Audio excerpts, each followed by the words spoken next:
Good morning dear students.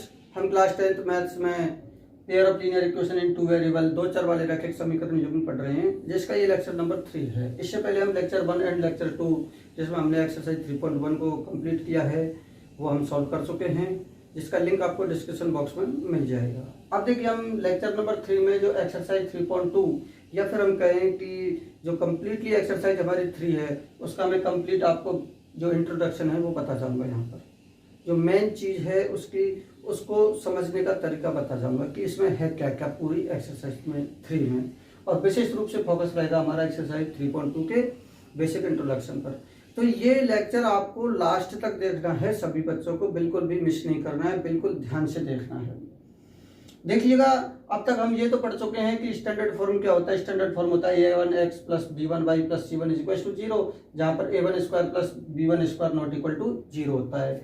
And second equation इसकी ये होती है a2x plus b2y plus c2 is equal to 0, a2 square plus b2 square not equal to 0। तो इस तरीके से ये दो इक्वेशन होती हैं, इसलिए हम इसको पेयर कहते हैं, और दोनों ही इक्वेशन है जो लीनियर हैं, इसलिए हम इसको कहते हैं pair of linear equation in two variables, क्योंकि दो ही वेरिएबल्स भी हैं यहाँ पर।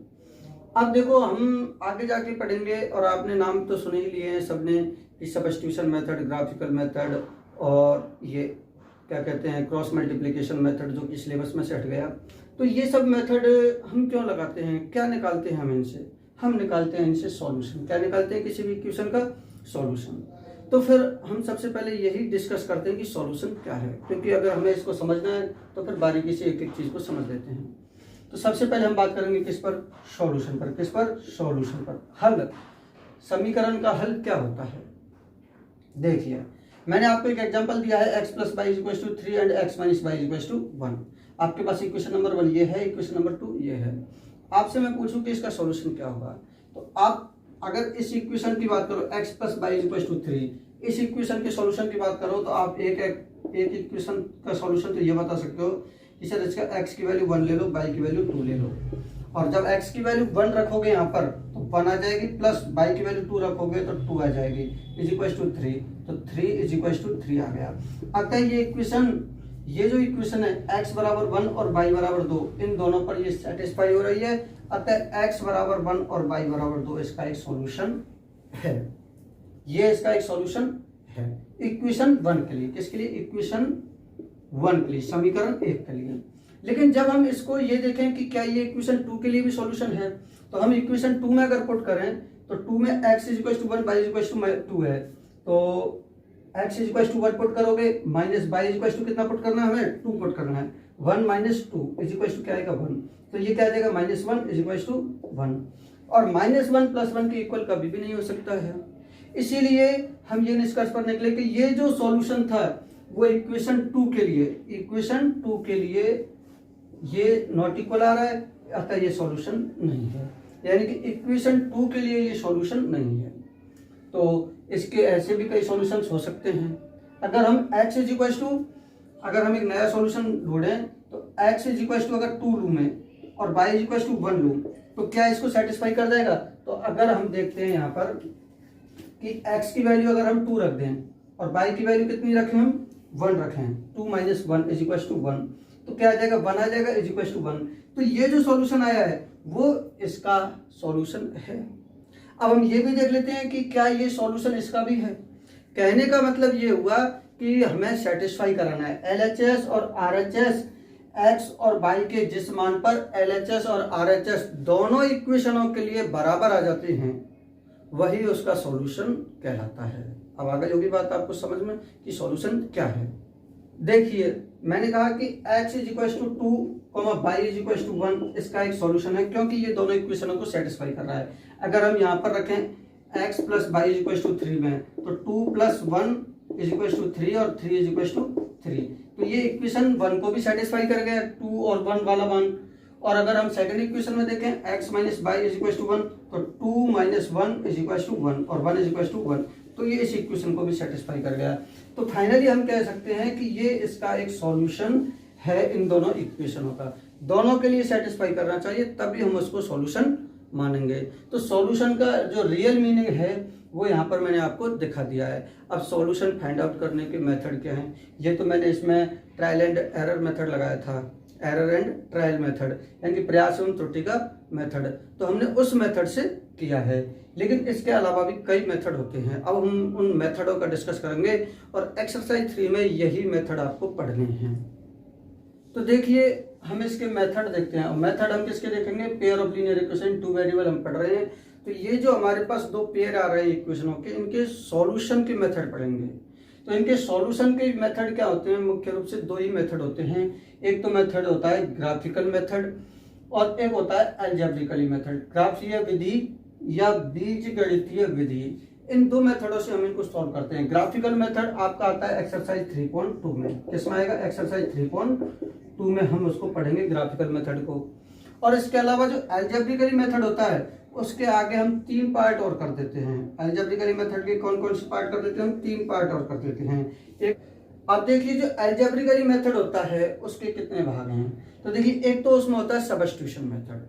सबस्टिट्यूशन मेथड भी एक अलजेब्रिकल मेथड का ही एक पार्ट है, जिसको हम पढ़ते हैं कहाँ पर? एक्सरसाइज 3.3 में। कहाँ पढ़ेंगे हम इसको? एक्सरसाइज 3.3 में। और इसका एक भाग होता है एलिमिनेशन मेथड। क्या होता है? एलिमिनेशन मेथड, जिसको हम क्या कहते हैं? विलोपन विधि। और ये पढ़ेंगे हम कहाँ पर? एक्सरसाइज 3.4 में। कहाँ पर पढ़ेंगे हम? एक्सरसाइज 3.4 में। एक होता है क्रॉस मल्टीप्लिकेशन मेथड, वज्र गुणन विधि। इसको पढ़ेंगे हम कहाँ पर? एक्सरसाइज 3.5 में। लेकिन अब आपको पता है कि एक्सरसाइज 3.5 यानी कि क्रॉस मल्टीप्लिकेशन मेथड आपके सिलेबस में से हटा दिया गया है, अतः हम इसको नहीं पढ़ेंगे। तो हम पढ़ेंगे ग्राफिकल मेथड एक्सरसाइज 3.2 में। फिर जो अलजेब्रिकली मेथड में से आएगा सबस्टिट्यूशन मेथड, वो हम 3.3 में पढ़ेंगे। और 3.4 में हम क्या पढ़ेंगे? Elimination method. इसके अलावा मैं फ्यूचर के लिए आपको बता देता हूँ, जब आप 12th क्लास में पहुंचोगे, 11th क्लास में पहुंचोगे, तो वहां पर आपको इन्हीं के लिए एक और विधि मिलेगी सॉल्यूशन के लिए, और वो होता है मैट्रिक्स मेथड, जहां पर आप एक दो से ज्यादा इक्वेशंस के भी सॉल्यूशन फाइंड आउट कर सकते हो। कितने भी इक्वेशंस हो आपको, उनके भी आपको मैट्रिक्स मेथड से सबके सॉल्यूशन आ जाएंगे। अभी हमें ये सब पढ़ने हैं। तो अब हमारा जो फोकस रहेगा वो रहेगा ग्राफिकल मेथड पर, यानी कि एक्सरसाइज 3.2 पर। अब देखिए हम कंपेयर करेंगे रेशियोज को। How to compare the ratio, अनुपातों की तुलना कैसे करें। इस बात को हमें समझना इसलिए जरूरी है क्योंकि आगे मैं आपको टेबल बताऊंगा, तो वो आपको टेबल अच्छे ढंग से समझ में आ जाए। इसको समझाने के लिए मैंने आपका एक एग्जांपल ले लिया है। एक्सरसाइज 3.1 में से ही एक क्वेश्चन है ये, जिसमें आपके पास इस तरीके से दो इक्वेशंस प्राप्त हुई थी। और हमारे पास जो स्टैंडर्ड फॉर्म होता है वो ये होता है कि a1x + b1y + c1 = 0। अब जो पहली वाली इक्वेशन है 2x + y - 160 = 0, तो पहली वाली इक्वेशन हमारे पास क्या है? a1x + b1y + c1 = 0। तो हम निकालते हैं यहाँ से a1, या फिर आप ये देखो कि a1 a2 b1 b2 और c1 c2। तो a1 = b, a2 = b1 = b2 = c1 = और c2 = अगर हम देखें कि x का कोएफिशिएंट क्या है a1 पहली वाली इक्वेशन का, तो यहाँ पर x का कोएफिशिएंट क्या है? 2। तो a1 की जगह पे इसमें क्या दिख रहा है आपको? 2 दिख रहा है। तो a1 की वैल्यू कितनी हो जाएगी? 2 हो जाएगी। और b1 की जगह पे क्या है? यहाँ पर देखो दोनों में, यहाँ पर b1 है और यहाँ पर क्या है? 1 है, तो 1 आ जाएगा। यहाँ पर c1 की जगह पे क्या है? c1 की जगह पे आया -160, तो क्या आ जाएगा? -160 आ जाएगा। और अगर हम इस वाली सेकंड इक्वेशन के लिए जाएंगे तो a2 की जगह पे क्या है? 4 आया है, तो 4 हो जाएगा। और यहाँ पर क्या है? y, और यहाँ पर भी y है, लेकिन यहाँ पर b2 आया है। स्टैंडर्ड फॉर्म से कंपैरिजन करा रहा हूँ मैं। b2 की जगह पे क्या आएगा? 2 आएगा, तो 2 आ जाएगा। ऐसा आप 9th क्लास में भी कर चुके हो। और c2 की जगह पे क्या है? यहाँ पर -300। तो आप देख सकते हो 2 - 1 2 + 1 और -160, और 2 + 1 और -160 एज इट इज आ जाएगा। 4 2 और -300। a2 में क्या चलेगा? 4 2 और -300। इस तरीके से हमारे पास ये जो कोएफिशिएंट आ गए। अब हम इनका जो रेशियो है ना, उसका कंपैरिजन कराते हैं। इनका जो रेशियो निकालते हैं, क्या निकालेंगे हम? रेशियो। अब देखो a1/a2 क्या आ जाएगा? a1/a2 a1/a2 कितना हो जाएगा? 2/4 हो जाएगा। 2/4 हो जाएगा। इसको कैंसिल आउट करेंगे तो कितना आ जाएगा? 1/2 आ जाएगा।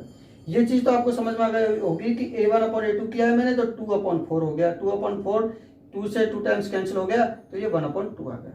इसी प्रकार से हम b1/b2 भी निकाल सकते हैं। b1/b2 भी निकाल सकते हैं।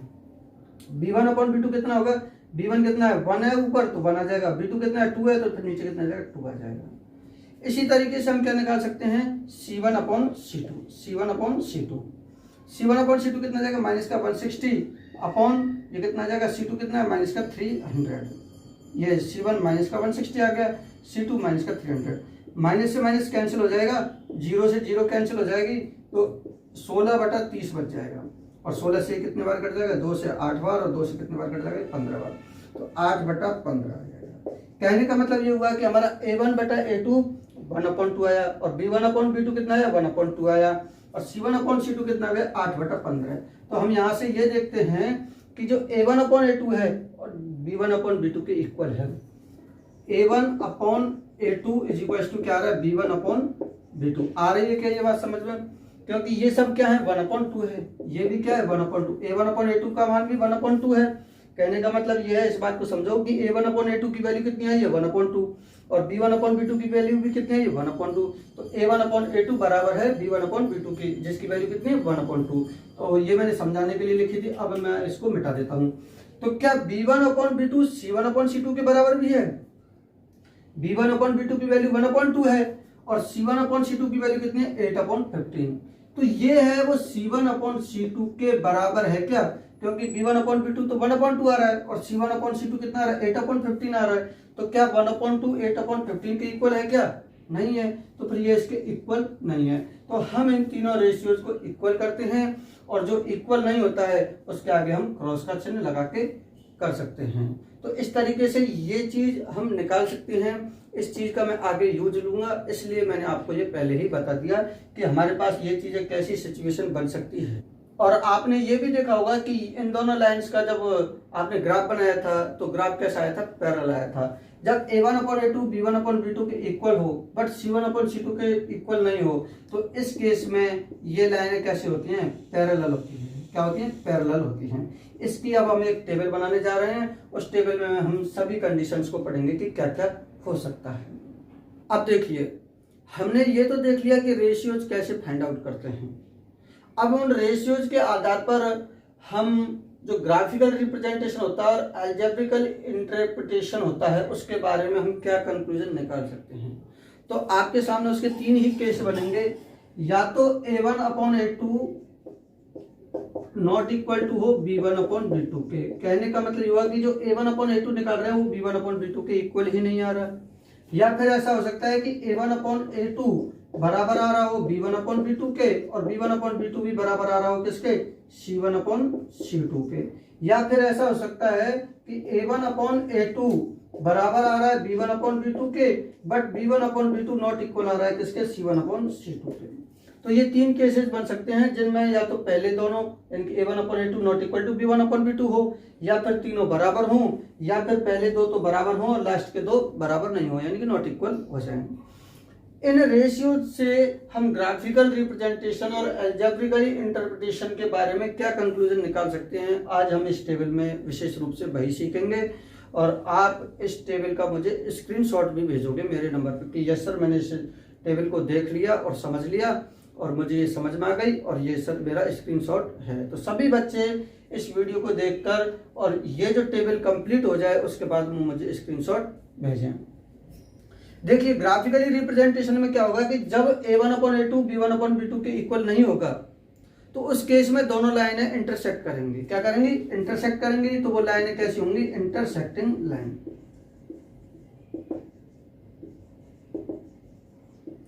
ये हमें ध्यान रखना है कि जब ये दोनों बराबर नहीं है तो इंटरसेक्टिंग लाइन्स होंगी, यानी कि प्रतिच्छेदी रेखाएं होंगी।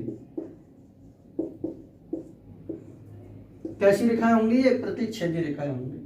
और अलजेब्रिकली इंटरप्रिटेशन करेंगे तो इसका मतलब यह है कि वहां पर सॉल्यूशन जो आ रहा है वो कितने सॉल्यूशंस आ रहे हैं, क्या एक सॉल्यूशन आ रहा है, क्या 10 सॉल्यूशन आ रहे हैं, या एक भी नहीं आ रहा, या बहुत सारे आ रहे हैं, इनफाइनाइटली मैनी सॉल्यूशंस। तो इसके बारे में डिस्कस करेंगे।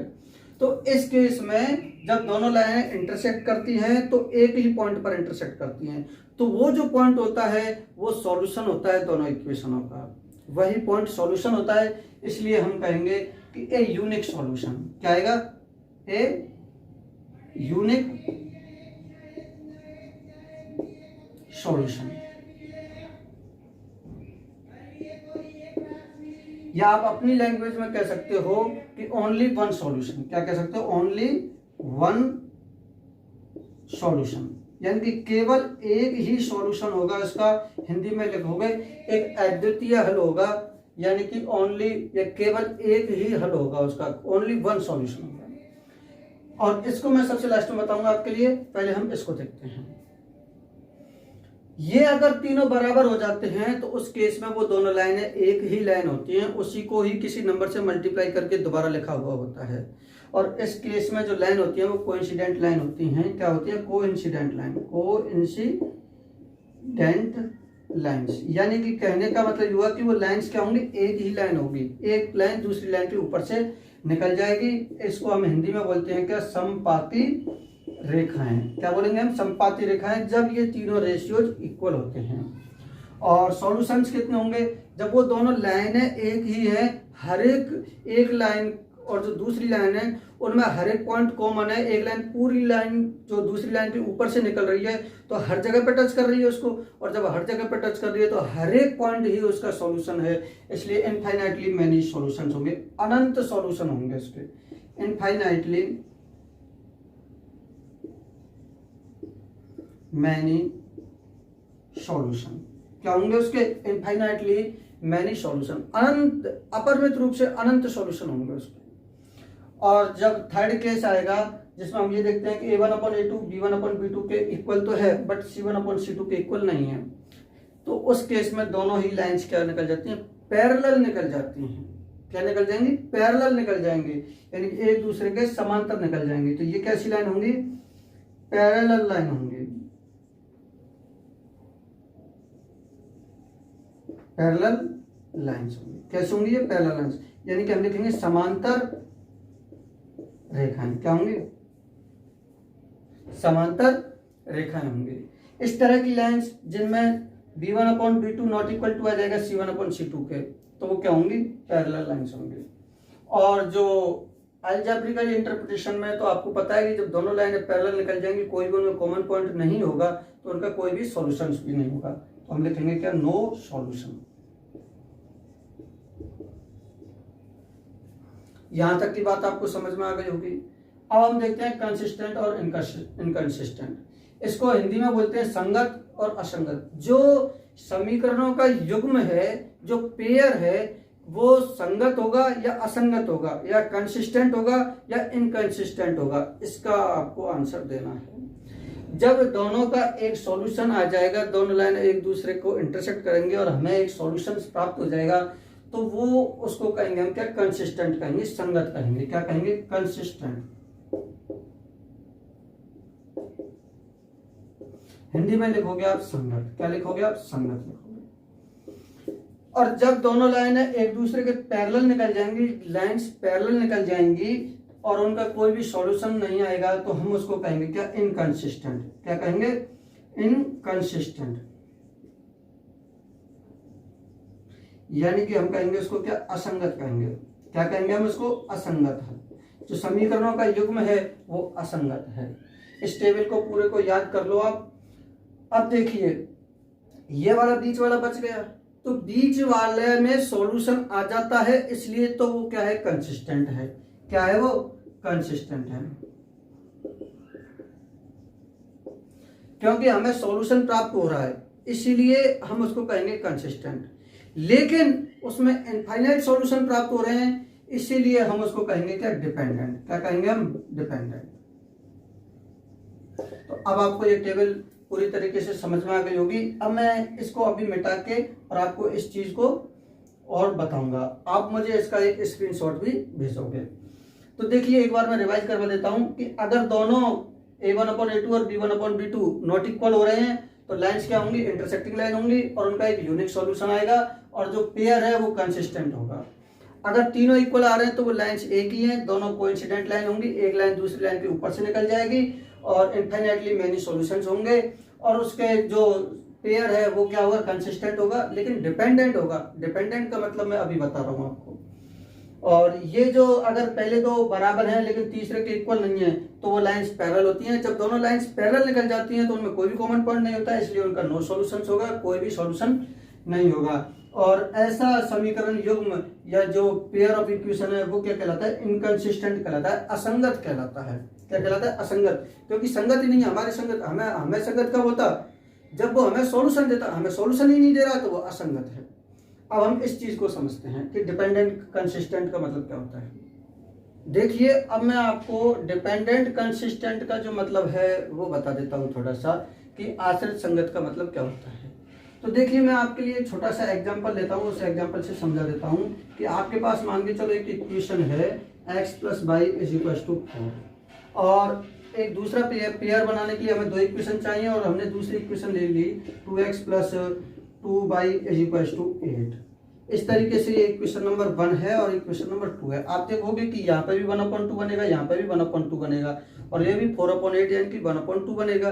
तो दोनों लाइनें कैसी हो जाएंगी, कोइंसिडेंट लाइन हो जाएंगी, यानी कि संपाती रेखाएं हो जाएंगी।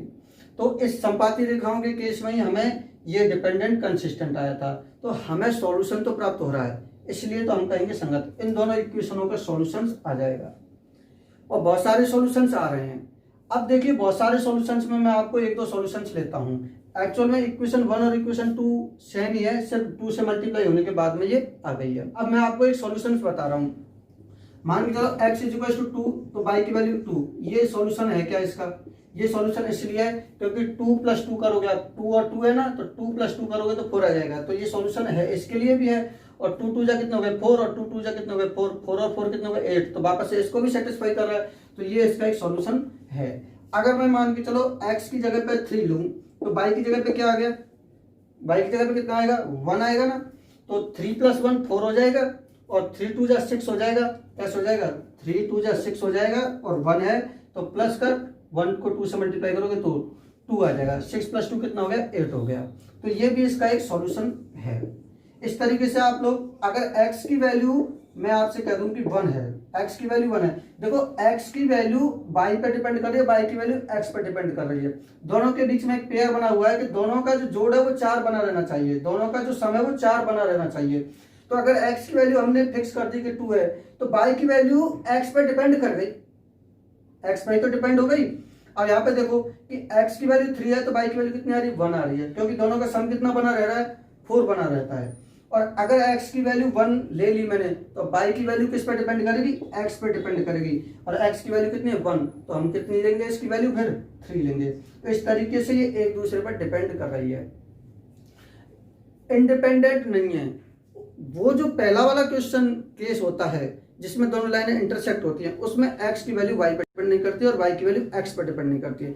लेकिन इसमें बहुत सारे सॉल्यूशंस होते हैं जिसमें एक दूसरे के ऊपर ये डिपेंड करती जाती हैं। इस तरीके से आप यहाँ पे इस बात से समझ सकते हो कि दोनों का सम 4 बना रहेगा। अगर हमने एक वैल्यू फिक्स कर दी तो जो y की वैल्यू है वो किस पर डिपेंड हो गई, x पर डिपेंड हो गई, जब तो 3 आ रही है। और अगर आप लोग अगर ऐसे ले लोगे कि x की वैल्यू ले लो मान के चलो 5, तो y की वैल्यू आपको x पर ही तो डिपेंड है, कितनी आएगी -1 आएगी, क्योंकि दोनों का सम कितना बना रहेगा 4 बना रहेगा। और इनफाइनाइट सॉल्यूशंस आ रहे हैं, इसलिए इसको हम कहते हैं डिपेंडेंट कंसिस्टेंट।